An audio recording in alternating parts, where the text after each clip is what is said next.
tout ce qui s'est passé en 68 va rejaillir. Et ça va rejaillir sous une autre forme bien plus puissante. Parce que le temps des illusions de 68 est mort. Et grâce au confinement, grâce au déconfinement, grâce à cette crise généralisée de la matière marchandise et de l'allégorie marchandise, le capital est dans une nudité terrible. Terrible. Imaginez 2 secondes les vœux de Macron le 31 décembre 2020. Vous imaginez? C'est quelque chose de prodigieux. C'est Orwell, c'est Marx, c'est Rosa Luxembourg, c'est à la fois un film comique et une tragédie grecque. On va vivre quelque chose de fantastique parce qu'il ne pouvait pas en être autrement. Mais alors, parce qu'il ne pouvait pas en être autrement, il faut que les gens qui nous écoutent se disent « Mais alors, c'est quoi Hegel? C'est quoi Marx ?»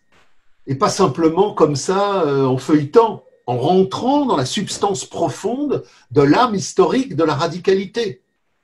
Tout ce que nous disons là, et qui est riche, qui est intelligent, est riche et intelligent, parce qu'avec humilité, nous recevons un héritage.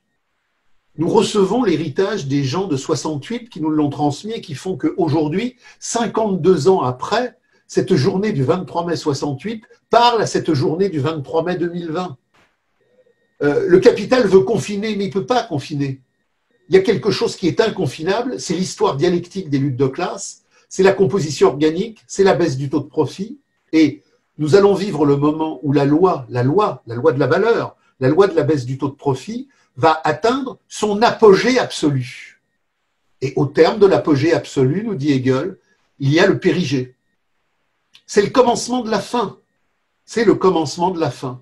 Alors, pour ne pas dire de bêtises, pour sentir les choses, pour ne pas sombrer dans des recompositions économiques et politiques de la servitude, dans des réformismes, dans des améliorantismes, bref, dans des servitudes qui seraient reconduites et qui seraient éternisées, on doit marquer le point de la lutte de classe radicale et faire vivre tout ce qui, de la première internationale à toutes les luttes prolétaires qui ont suivi, nous a dressé ces poteaux indicateurs.